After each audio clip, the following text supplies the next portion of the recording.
রায় আম্মা জান আয়েশা বলেন, যত সময় যাচ্ছে দ্বিপ্রহর ঘনিয়ে আসছে, রাসূলুল্লাহর সাকরাত শুরু হয়ে গেছে। আম্মা জান বলেন, রাসূলুল্লাহ আমার গরিব, আমি রাসূল সাল্লাল্লাহু আলাইহি ওয়াসাল্লামের পাশে বসা। আল্লাহ রাসূল বললেন, আমাকে বসাও। আম্মা জান বলেন, আল্লাহর কি হুকুম? আল্লাহ আমাকে সৌভাগ্য দান করেছেন, আল্লাহর নবী বিশ্ব নবীজি মুহাম্মদুর রাসূলুল্লাহ সাল্লাল্লাহু আলাইহি ওয়াসাল্লামকে আমি আমার বুকের সাথে রাসূলকে এইভাবে টেক নিয়ে বসাইলাম। সুবহানাল্লাহ। আম্মা জান বলেন, আমার কি ভাগ্য, আল্লাহর নবী প্রায় সপ্তাহ দিন থেকে আমার ঘরে, কিন্তু যেই দিন রাসূলের ইন্তেকাল হলো ওই দিন ছিল আমার ভারী, মানে আমার ঘরে থাকা রাসূলের ওই দিন সিদ্ধান্ত ছিল এই দিন নবীর ইন্তেকাল কোন আমার ঘরে রাসূলের ইন্তেকাল হলো। আল্লাহর নবীজি সাল্লাল্লাহু আলাইহি ওয়াসাল্লাম সাকরাত যখন শুরু হলো, দুই হাত দুই দিকে, আল্লাহর নবী বলেন, পানি আনো। দুই দিকে পানির দুই বোল রাখা হলো। আল্লাহর নবী হাত ভিজান আর চেহারার মধ্যে পানি লাগানোর বলেন, ইন্না লিল মাউতি সাকারাত, নিশ্চয় মৌতের বিষয়টা বড় কঠিন। ইন্না লিল মাউতি সাকারাত, নিশ্চয় মৌতের বিষয়টা বড় কঠিন। আম্মা জান বলেন, আমি দেখি আস্তে আস্তে রাসূল সাল্লাল্লাহু আলাইহি ওয়াসাল্লামের আওয়াজ আরো ছোট হয়ে যাচ্ছে। হঠাৎ করে তাকায় দেখি নবীজি উপরের দিকে হাত তুলেছেন, উপরের দিকে হাত তুলে বলছেন, আল্লাহুম্মা রাফিকাল আলা, ওগো রব্বুল আলামিন, আপনি মেহেরবানি করে আপনার সঙ্গে আমাকে মিলায় দেন। আল্লাহুম্মা রাফিকাল আলা, আল্লাহ গো মেহেরবানি করে আপনার সঙ্গে আমাকে মিলায় দেন। আল্লাহর নবীজি সাল্লাল্লাহু আলাইহি ওয়াসাল্লামের স্ত্রী আম্মা জান বলেন, নবীজি তখন মনে মনে কি যেন পড়ছিলেন, মুখে তেমন আওয়াজ নাই, মুখে তো শক্তিও নাই, হাত আস্তে আস্তে নিচের দিকে আছে। আল্লাহর নবীজি সাল্লাল্লাহু আলাইহি ওয়াসাল্লামের স্ত্রী আম্মা জান বলেন, নবী কি বলেছেন তা যদি আমি শুনি না, তবে ওই কথাগুলো কে কাকে বলবে? আম্মা জান বলেন, আমি খুব মনোযোগের সাথে রাসূলের কথাগুলো ফলো করলাম। আল্লাহর নবী বলছিলেন, মাআল্লাযীনা আনআমাল্লাহু আলাইহিম মিনাল নাবিয়্যিন ওয়াস-সিদ্দীকীন ওয়াশ-শুহাদা'i ওয়াস-সালিহিন ওয়া হাসুনা উলাইকা রাফীকা। ওগো রব্বুল আলামিন, আপনি আমাদেরকে নবী, আমাকে নবীদের সঙ্গে মিলায় দাও, সিদ্দিকদের সাথে মিলায় দাও, শহীদদের সাথে মিলায় দিও, নেককার মানুষদের সাথে মিলায় দিও। আম্মা জান বলেন, আস্তে আস্তে নবীজির হাতটা নিচের দিকে আসতে শুরু হয়েছে। একটু পরে হাত নিচে পড়ে গেল। তাকা দেখি নবুয়তের শেষ সূর্যটা দুনিয়া থেকে বিদায় হয়ে গেছে। সাকরাত আছে না নাই? ওই সময় মানুষের হুঁশ থাকে না। আল্লাহর নবী বলেছেন, সেই সময় যদি কেউ সর্বশেষ কথা যদি বলে লা ইলাহা ইল্লাল্লাহ, আল্লাহর নবী বলেন দাখালাল জান্নাত, জান্নাতি হয়ে যাবে। কিন্তু যেহেতু হুঁশ ঠিক থাকে না, এই জন্য বলেছেন তোমরা তোমাদের মৃত ব্যক্তিদের তালকিন করো। যাদের সাকরাত শুরু হয়ে যায় এদেরকে তোমরা তালকিন করো, লা ইলাহা ইল্লাল্লাহর তালকিন করো। লাকিনু মাউতাকুম বিকাউলি লা ইলাহা ইল্লাল্লাহ। রাসূল বলছেন, মৃত ব্যক্তি, যেই ব্যক্তির সাকরাত শুরু হয় ওই ব্যক্তির চতুর্দিকে বসো আর পড়ো লা ইলাহা ইল্লাল্লাহ, লা ইলাহা ইল্লাল্লাহ। কেন? ওই ব্যক্তি জানে না, হুঁশ নাই, কি পড়বে না পড়বে কোনো কিছু বুঝে উঠতে পারে না। ওই সময় যখন আপনার জবান থেকে বের হবে লা ইলাহা ইল্লাল্লাহ, হুশ আসতে পারে আর লা ইলাহা ইল্লাল্লাহ বলতে পারে, একবার যদি লা ইলাহা ইল্লাল্লাহ বের হয়ে যায় আর পড়তে হবে না, ওই কথাটাই যদি শেষ কথা হয়, রাসূল বলেন সাথে সাথেই জান্নাতের মেহমান হয়ে যাবেন। এখন বলেন তো, আমরা আমাদের অসুস্থ বৃদ্ধ মানুষদেরকে যে লাইফ সাপোর্টে ঢুকাই, কে তালকিন করে ওই সময় বলেন তো? কেন ঢুকান?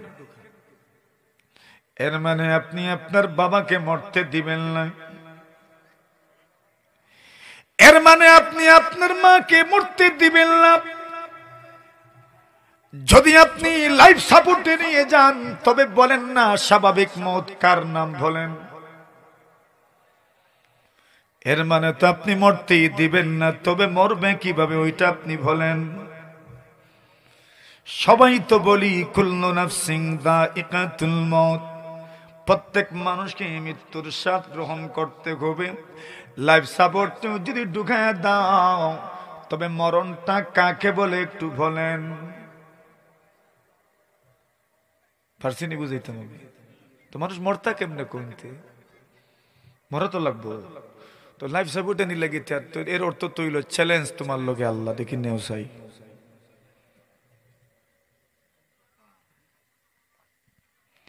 লাইফ সাপোর্টে যারা যায় তারা তো ফেরত আসে না, তাহলে কেন নেন? কিসের থেকে বঞ্চিত করছেন জানেননি? তালকিন থেকে বঞ্চিত করছেন।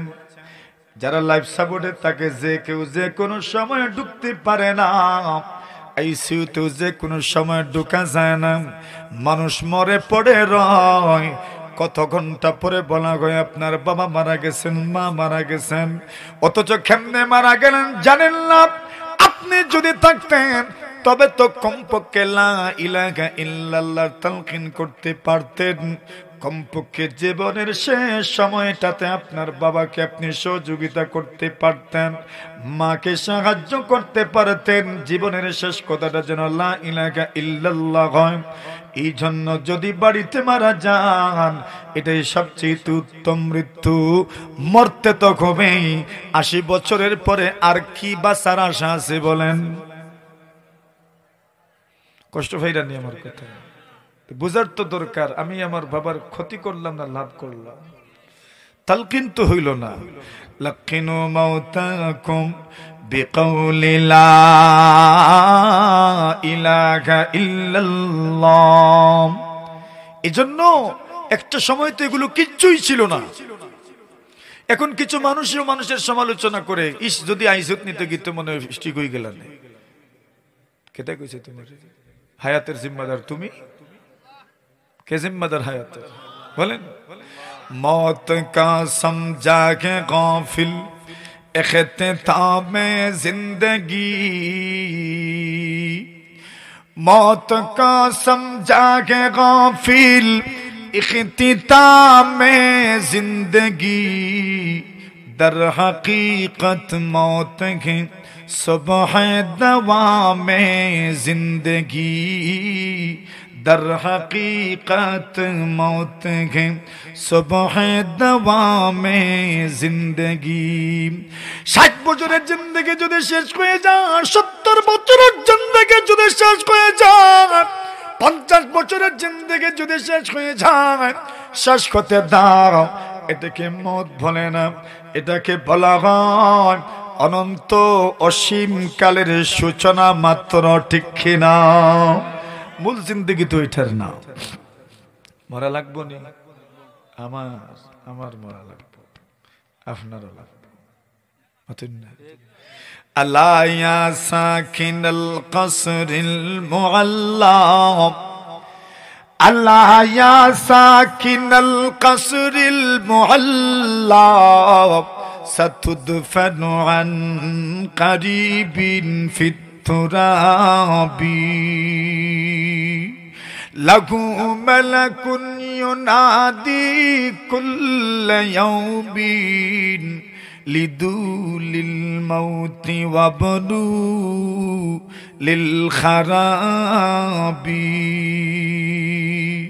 কালিলুন উমরুনা ফি দারি দুনিয়া ওয়া মারজিউনা ইলা বাইতিত তুরাবি। কোন জায়গার মাটি আপনার জন্য অপেক্ষা করছে কেউ জানে? কোন ঝাড়ের বাঁশ আপনার জন্য অপেক্ষা করছে কেউ জানেননি? ফাকাম মিন ফাতান আমসা ওয়া আসবাহা দাহিকা ওয়া কাদ নুসিজাত আকফানুহু ওয়া হুয়া লা ইয়াদরি। আল্লাহর বান্দাগণ, কত যুবক সকালবেলা সন্ধ্যাবেলা বাজারে ঘোরাঘুরি করে, কিন্তু এই যুবক জানে না তার জন্য কাফনের কাপড় রেডি হয়ে আছে। ঠিক না? যুবক মরণ না মরণ।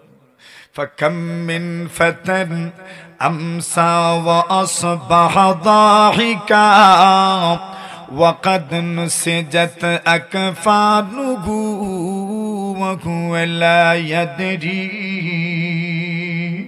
فكم من صغار يرتجى طول عمره وقد أدخلت أجسادهم ظلمة القبر।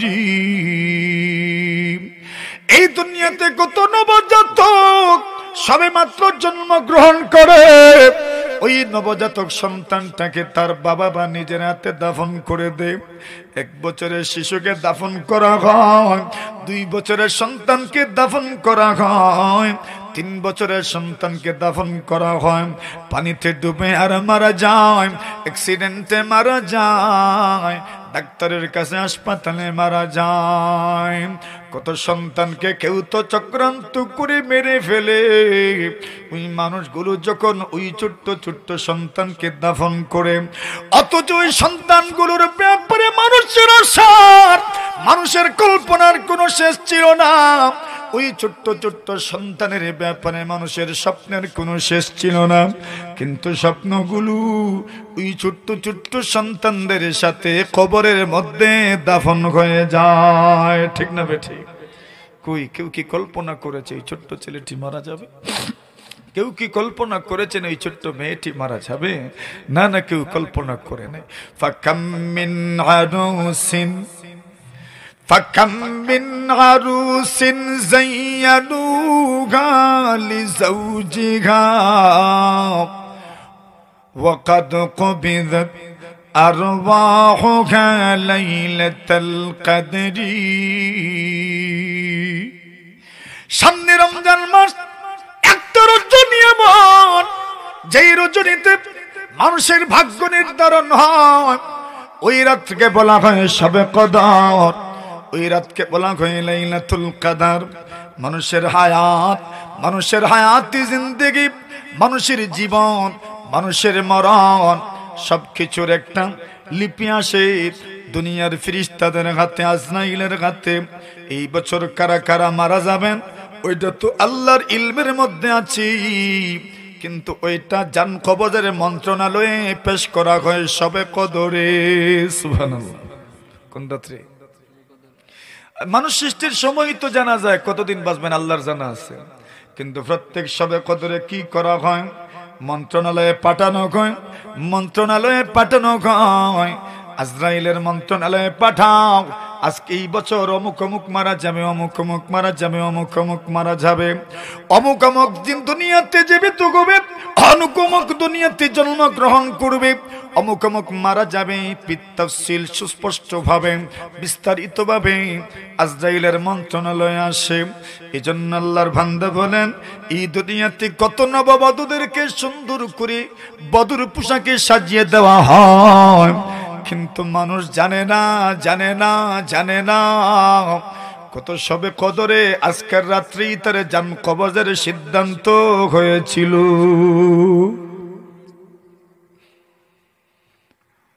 কত নতুন স্ত্রী এই রাত্রেই মারা যায়। এক ঘটনা শুনছিলাম এক জায়গার, আল্লাহর বান্দি এসেছে স্বামীর বাড়িতে, এখন তো বিউটি পার্লার আছে, সাজানো হয়েছে, আসার পরে এখন অজু পড়তে চায়। শ্বশুর বাড়ির লোকজন বলে অজু পড়ো না, অজু যদি পড়তে যাও তবে তোমার শরীরের মেকআপ নষ্ট হয়ে যাবে, মুখের মেকআপ নষ্ট হয়ে যাবে। যারা নামাজি হয়ে তারা জানে দুনিয়ার সবচেয়ে ফ্রেশ, দুনিয়ার সবচেয়ে ভালো মেকআপের নাম হলো উজু। উজু যত বেশি পড়বেন আল্লাহ চেহারাকে তত বেশি চমকা দিবেন। জোরে জোরে বলেন, জোরে বলেন। আপনি তো একবার ফেস ওয়াশ দিয়ে, আপনি তো একবার চেহারা ধৌত করেন, কিন্তু একজন নামাজি মানুষ প্রতিদিন কমপক্ষে 5 বার তার চেহারা উজুর মাধ্যমে ধোয়। সুবহানাল্লাহ। কতবার? 5 বার। তো কে বেশি পরিষ্কার? মুসল্লি, নামাজি। আল্লাহর বান্দী বলেন আমার সৌন্দর্য আমার চেহারা, আমার সৌন্দর্যের জন্য দুনিয়ার কোনো মেকআপ জরুরত নাই। আমার আল্লাহ আমাকে ডাকছেন হাইয়া আলাস সালাম, হাইয়া আলাস সালাম, চলো নামাজের দিকে চলো, চলো নামাজের দিকে চলো, চলো নামাজের দিকে চলো। আমার আল্লাহ ডাকছেন আমাকে, আল্লাহর দায় আমাকে ডাকছেন, আমি লাব্বাইক বলতে চাই, আমি হাজির, আমি নামাজ পড়বো। আল্লাহ আপনি আমাকে বেনামাজি বানায়েন না। ওই মহিলা যায় উজু পড়ে, উজু পড়ে যখন আসি নামাজ শুরু করেছে, সিজদায় থাকতে থাকতেই তার জান আল্লাহ কবজ করে নিয়েছে। কি মৃত্যু তার! ওয়াকাদ কুবিদাত আরওয়াহুহা লাইলাতুল কদর, তার জান কবজ করা হয়েছে লাইলাতুল কদরে। লাইলাতুল কদরেই তো তার জান কবজ করার সিদ্ধান্ত গ্রহণ করা হয়েছে। সুবহানাল্লাহ। ওয়াকাদ কুবিদাত আরওয়াহুহা লাইলাতুল কদরি ফাকাম মিন সাহিহিম মাত মিন গায়রি ইল্লাতিন وكم من سقيم عاش حينا من الدهر। আল্লাহর বান্দা বলেন এই দুনিয়াতে কত সত্য সবল মানুষ এমন আছে, যেই মানুষটা হঠাৎ করে মারা যায়, আর কত অসুস্থ মানুষ এমন আছে অসুস্থতা নিয়ে বছর বছর বেঁচে যায়। আছে না নাই? কান নিয়ন্ত্রণে জোরে মাহফিলের শেষ, স্মরণ করো জীবনের শেষ। এজন্য সব শেষ ভালো যার, কষ্ট নেই আপনার, শেষ করে দিতাম, শেষ ভালো যার সব ভালো তার। একটা উদাহরণ দেই। রাসূলুল্লাহ সাল্লাল্লাহু আলাইহি ওয়াসাল্লাম খায়বারের যুদ্ধে, খায়বার অবরোধ করে রেখেছেন, বিভিন্ন কেল্লাগুলো অবরোধ করে রেখেছেন। এখন রাসূল আকরাম সাল্লাল্লাহু আলাইহি ওয়াসাল্লাম তো বিশ্ব রাসূল নয়, বিশ্ব নেতাও হতেন না। শুধু বিশ্ব রাসূল, বিশ্ব নবী না বিশ্ব নেতাও? বিশ্ব, এর চাইতে বড় কোনো নেতা নাই। রাসূলের রণকৌশল নিয়েও গবেষণা হয়েছে। সুবহানাল্লাহ। যুদ্ধের কৌশল নিয়ে, যুদ্ধ নীতি নিয়েও গবেষণা হয়েছে। আজ পর্যন্ত দুনিয়ার ওরিয়েন্টাল, দুনিয়ার পশ্চিমা বিশ্বের গবেষকরা গবেষণা করেছে, ইসলাম বিদ্বেষীরা রাসূলের রণকৌশল নিয়ে গবেষণা করেছে। আজ পর্যন্ত দুনিয়ার কোন গবেষক নবীজির যুদ্ধ কৌশলের ব্যাপারে মানবাধিকার লঙ্ঘিত হয়েছে এমন কোন অবজেকশন আনতে পারে না। জোরে বলেন না সুবহানাল্লাহ। অথচ ইসলাম বিদ্বেষীরা গবেষণা করেছে, আবার বলেছে মুহাম্মদের রণকৌশল সবচেয়ে কার্যকরী। সুবহানাল্লাহ বলেন। রাসূলের যুদ্ধ নীতি। আচ্ছা, এখন যুদ্ধ করছে, ইহুদির একজন ছাগল রাখাল ছিল, ইহুদিরা ছিল খায়বরে, তো তার একজন ছাগল রাখাল, হাবশার মানুষ, আবিসিনিয়ার মানুষ, দেখতে সুন্দর না। হাবশার মানুষটা এমনিতেই কালো, নাক চেপটা, কপাল মুঠা, ঠোঁট মুঠা, এমনিতেই চেহারা সুন্দর না, পুরোটা শরীর কালো, শরীর থেকে দুর্গন্ধ বের হচ্ছে। তার শখ জেগেছে মুহাম্মদকে একটা নজর দেখবে। সুবহানাল্লাহ। আল্লাহর ভান্ডার ছাগল সহ মুহাম্মদের খেদমতে হাজির। মুহাম্মদ রাসূলুল্লাহ সাল্লাল্লাহু আলাইহি ওয়াসাল্লাম চিনে না, প্রশ্ন করেছে মুহাম্মদকে, বলা গুলো তাঁবুর ভিতরে আছেন। তাঁবুর ভিতরে যার বলে, ওগো মুহাম্মদ, আপনার মিশনকে একটু বলেন। আল্লাহ রাসূল বলেন, আল্লাহকে এক বলে স্বীকার করো, বিশ্বাস করো, সাক্ষী দাও, আমাকে রাসূল বলে সাক্ষী দাও। আল্লাহর বান্দা বলে, আমি যদি আপনাকে রাসূল মানি, আল্লাহকে এক বলে রব মানি, তাহলে আমার জন্য কি আছে? রাসূল বলেন, সঙ্গে সঙ্গেই তুমি আমার ভাই হয়ে যাবে।